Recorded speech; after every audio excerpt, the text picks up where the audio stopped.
Magpie's collection ASMR.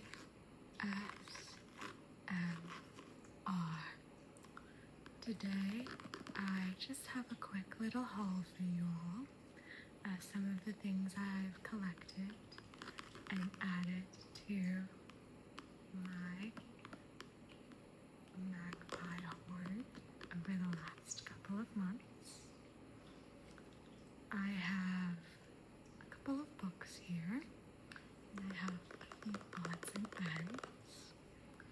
Some of these I'll definitely dedicate more time to in another video, but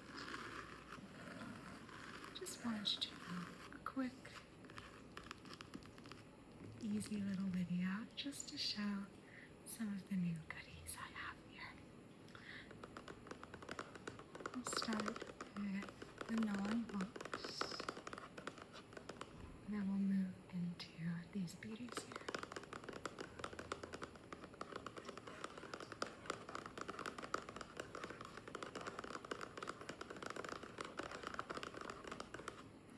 I've been kind of on the hunt to expand my jewelry collection a bit.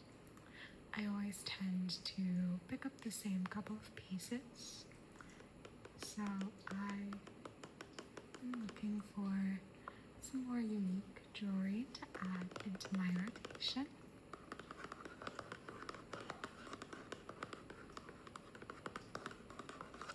And I was looking at Metropolitan Museum of Art jewelry secondhand. They are pretty pricey if you're trying to get anything new, but they often have really good materials, and I like that they are inspired by, or sometimes even replicas of, pieces within the collection.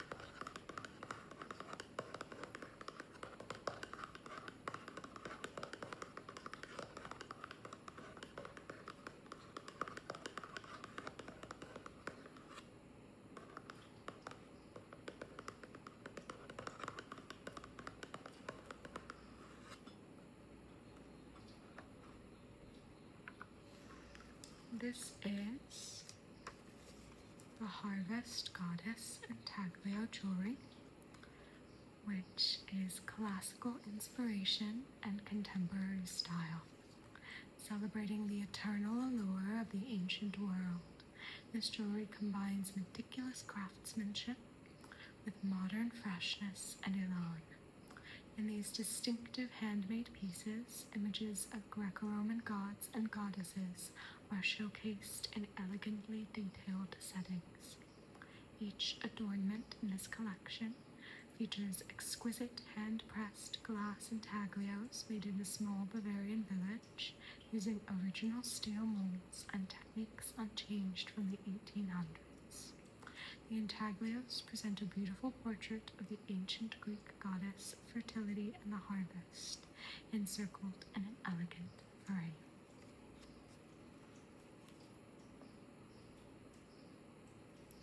I know this is probably a bit old-fashioned, but I would say a pretty eclectic style. And I really liked this toggle chain. I have a couple of toggle chains, and I think they add an extra interesting visual element. It's a bit unexpected. Intaglios are very popular right now, and I highly recommend looking at vintage pieces rather than resin or plastic new. I think there are so many really cool Victorian revivals out there, or even antique pieces. I like that this one is glass, so it's a bit on the better end of materials. And I do love this brass bronze color. Not a huge fan of these glass beads.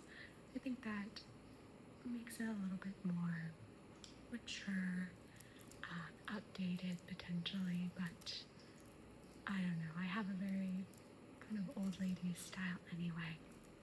I wear a lot of jewel tones, a lot of black, so I think this will really pop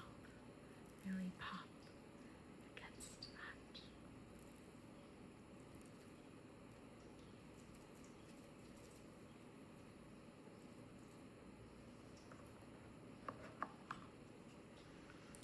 And we're back in the box.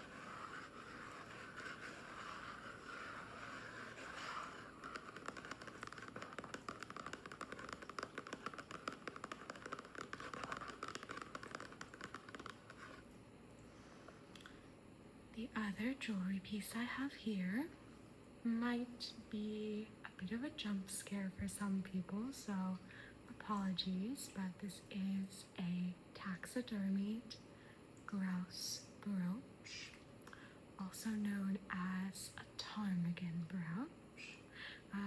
The ptarmigan is native to Europe in the grouse family, and these are really, I would say, very stereotypical of Victorian, Edwardian Scotland. Really popular, and I wanted one for a very long time. I like oddities like this. I don't have a lot of other taxidermy, but I like things that are a bit off, you know, a little bit unexpected, maybe a tinge creepy. And I think it's really cute. I love that he has his own little ring, and he has very pretty little nails, and soft, feathery fur. And on the back you can see his sweet little scales on his little feet. And these are very typically capped in silver with a stone.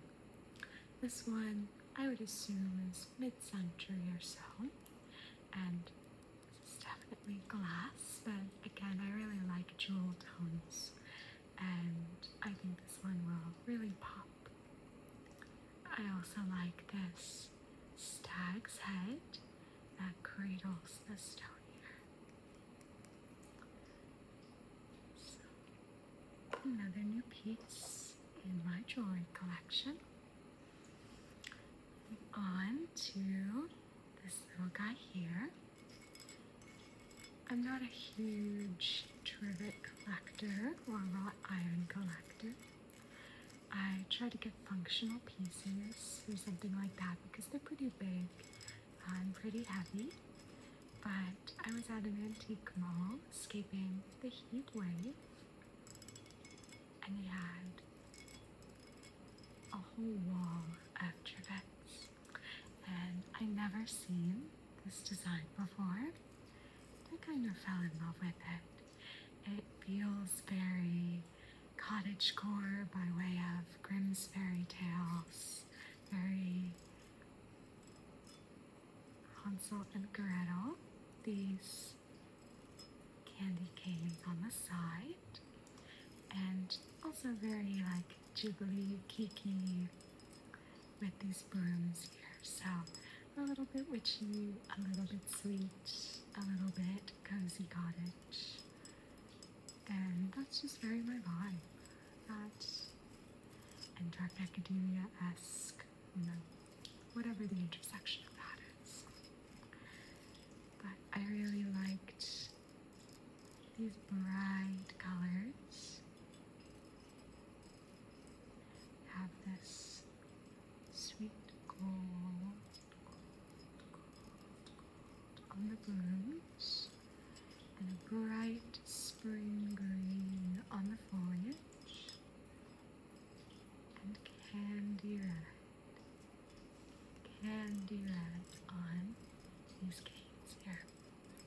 is a very small trivet, but you can hang it on a wall.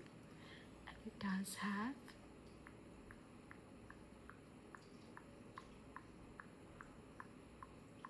three little feet. So I'll be using it in the autumn time to hold my hot mugs of tea. So, very happy to add this to my collection. She was very cheap as well. So, always excited.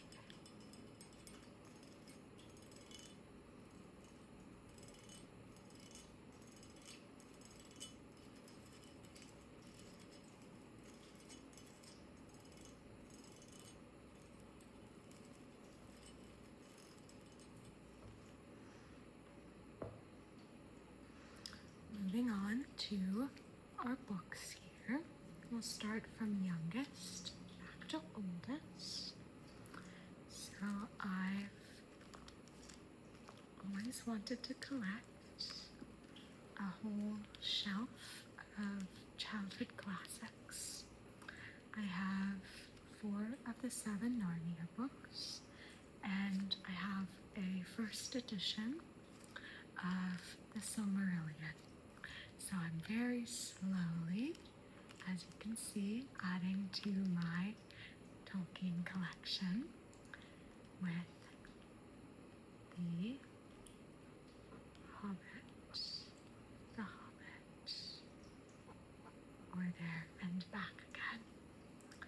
And Tolkien is highly collectible and very expensive compared to a lot of the other areas I collect, so it's just slow going.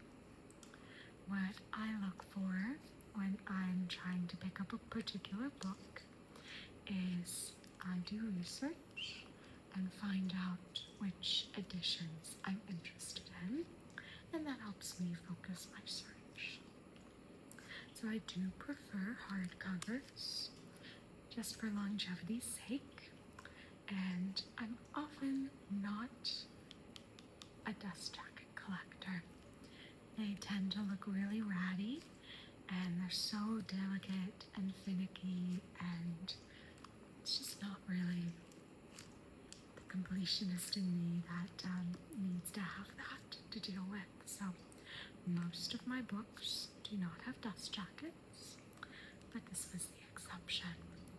I explicitly was looking for this original, incredible dust jacket. This beautiful illustration of the mountains, the eagles, and daybreak here. Amazing border of runes. And then on the back, we have nighttime and this really cute smaug flying through the night sky. This, I think, is a really nice copy of this dust jacket. It's very clean, very bright, except for a bit of sun fading on the spine here with our lonely mountain. But otherwise, I think it's in really great shape. So I was not looking for a first edition, first printing. That would be wildly out of budget. But we have here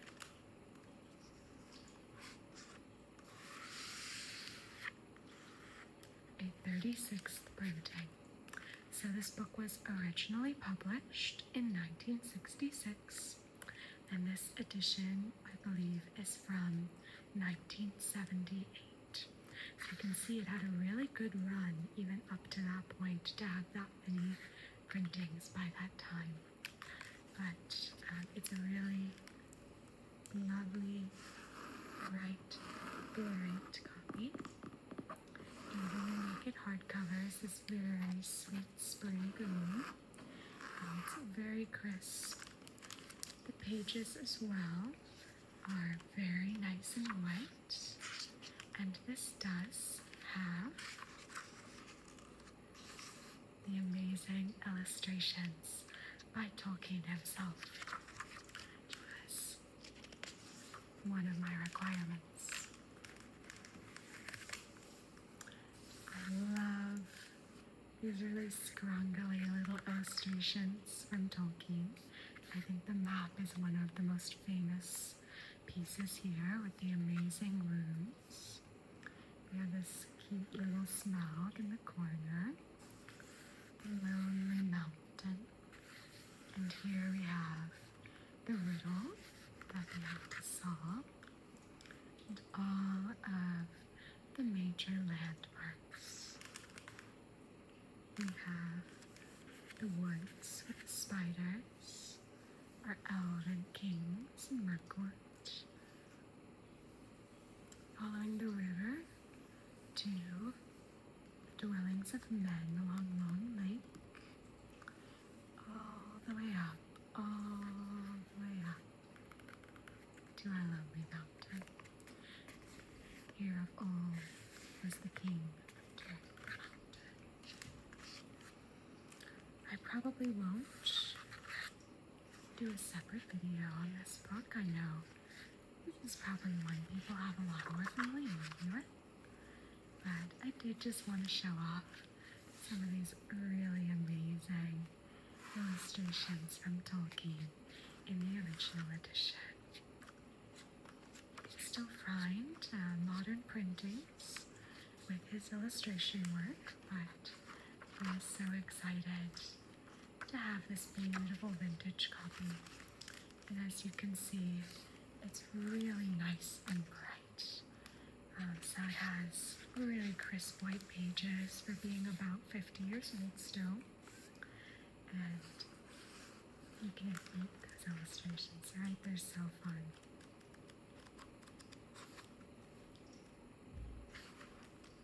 We have in Bjorn's hall. And this is a great one in Town. So I'm very excited. This will probably be a long time before I add to my Tolkien collection because they are so sought after. And I like to hunt for a very good deal. So I'm really pretty specific in what I look for.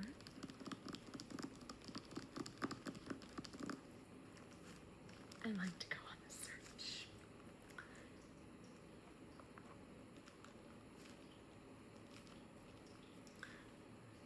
Moving to our second bonus book here, an area I'd like to expand my collection is botanical and natural books. So I have a couple of antique travel books, which I really love, but I also love naturalistic illustration work. And here we have The Wayside and Woodland Blossoms, a pocket guide to British wildflowers by Edward Steples. This is such a sweet little book.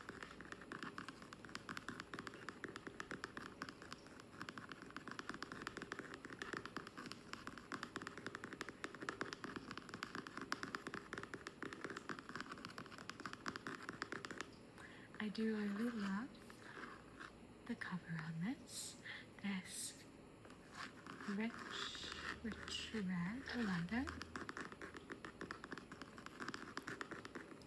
and gold embossing. These very beautiful symmetrical flower designs.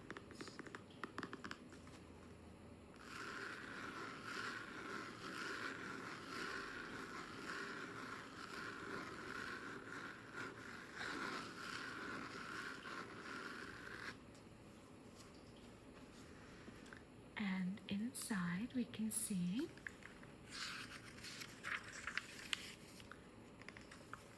this particular pocket guide is from 1905. And what I really loved were these 130 colored illustrations.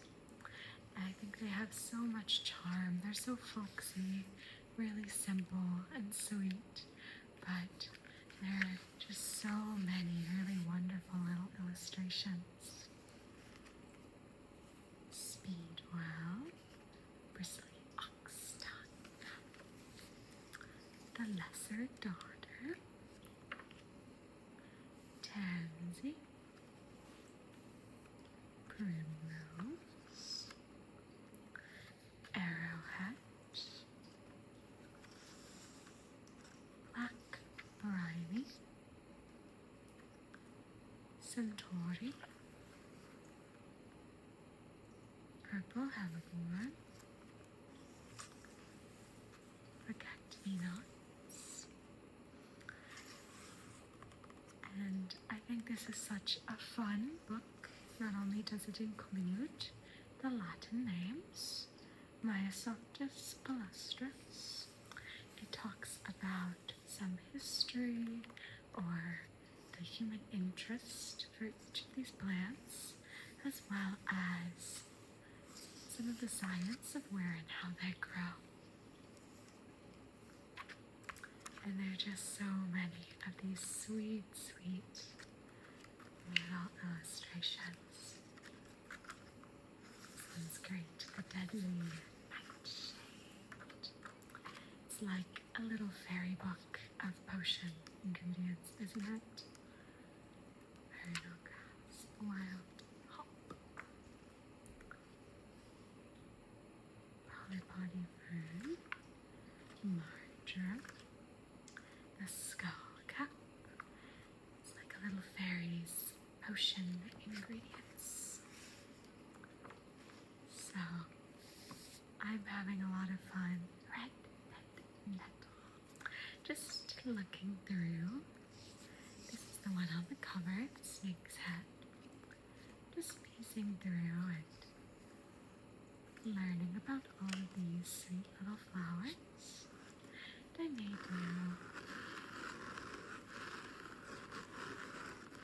a separate little one with this book at another time as well. I think it makes a really good tippy-tappy.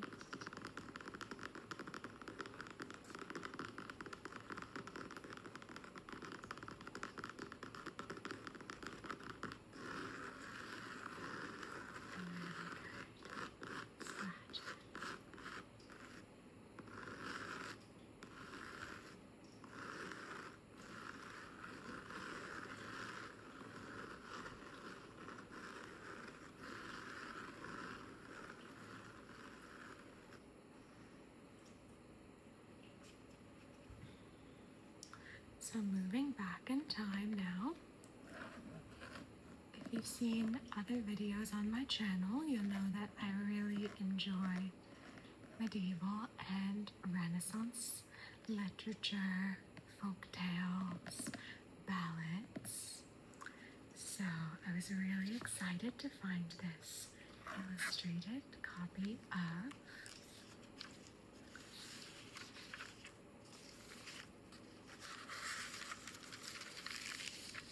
Relics of Ancient Poetry, consisting of old heroic battles, songs, and other pieces of earlier poets by Thomas Percy. This is a really beautiful cover as well, with these gold details on this burnt sienna kind of ruddy brick canvas. It's really beautiful. Spine.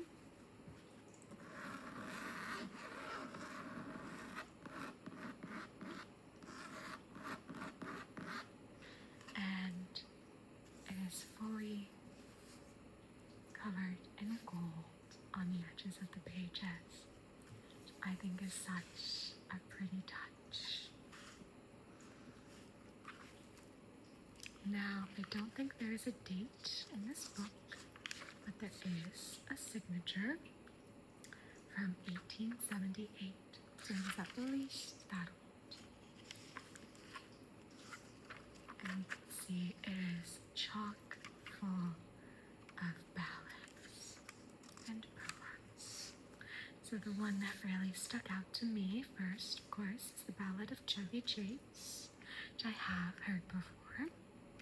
But there are all sorts of little goodies for someone like me who really likes medieval history and medieval more folklore as well. So we have some ballads and stories about different kings through time. Lancelot's a little bit of your Arthuriana, lots of little witchy folklore stories, some religious elements as well. Just all sorts of things in here. Gawain, we have more Arthuriana. King John and the Abbot of Canterbury. So I'm very excited to get to piece through here. And I adored these illustrations. I really love depictions of arms and armor, so obviously this was chef's kiss, stellar, gorgeous for me.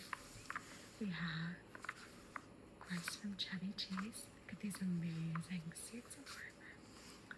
But all throughout, there are some of these really sweet little illustrations. Another amazing suit, very like fantastical Victorian interpretations, which I think are fun. I know they're not particularly accurate. Look how pretty. Look how pretty.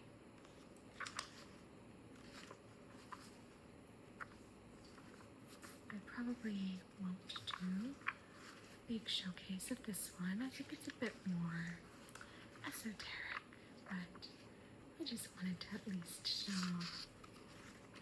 it a little bit.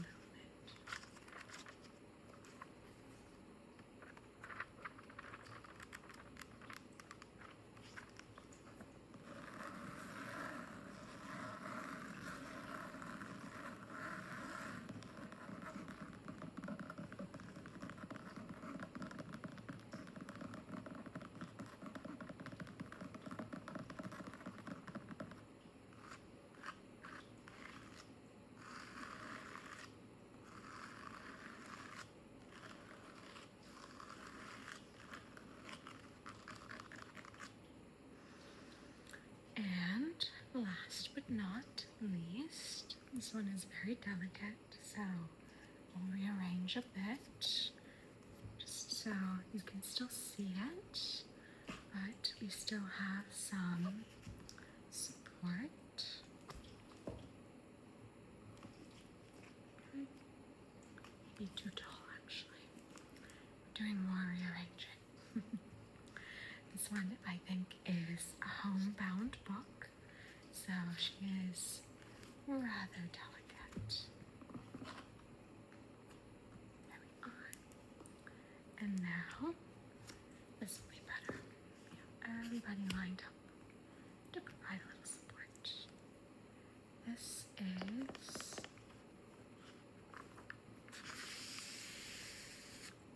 an amazing catalog of flowers and kitchen garden supplies from 1873 to 1874.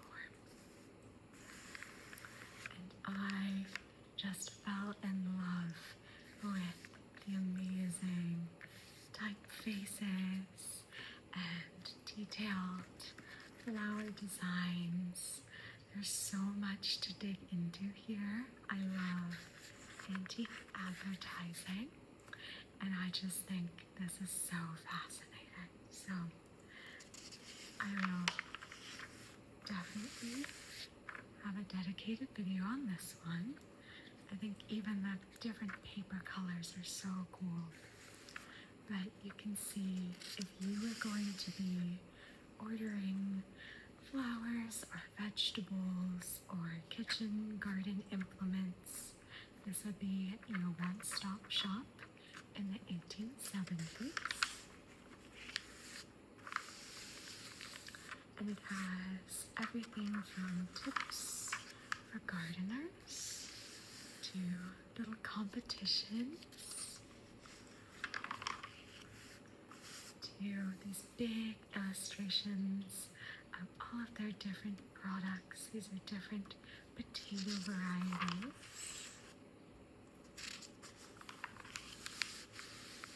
This is an advertisement for a contest of who could grow the most potatoes, and the max prize was $100, which would have been quite the prize back in 1873. I just think even these pages of full text are so pretty. You can see there are these really wonderful illustrations alongside the products as well. Beautiful whole page illustrations and all of those details about the plants. So I could just dive through this all day. A full plant picture and then a detail of the head of the bean. It's not just beautiful flowers. You can see they have vegetables as well. Look at this amazing watermelons.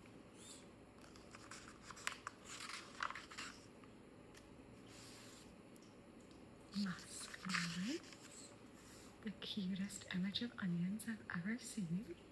I would put each one of these up on my wall. They're so beautiful. And then they also have amazing advertisements for different garden products. So we have a full page of different tools. These are trellises, sweet little chairs. Look at this, they have fern tree stumps, bird houses of cast iron, like the beautiful Victorian mansion, or an acorn. These amazing hanging baskets. I wish they had those today. So many cool things. So I'll probably do a video as a role play for ordering flowers. Some of them are even colored in, which is so cute. I think whoever had this got a little creative. But I'm kind of obsessed with it. It's so pretty. I think even flipping through it makes the best, really soft page flipping sounds.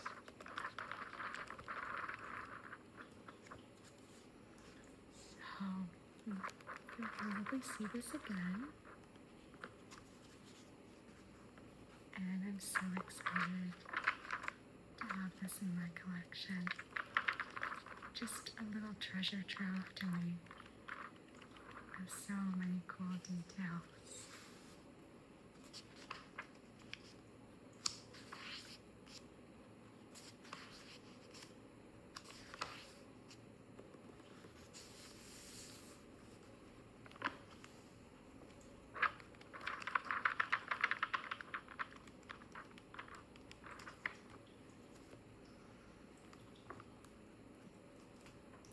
With that,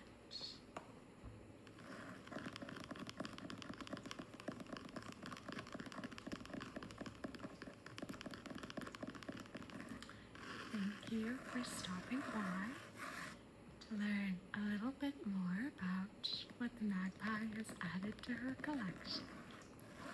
And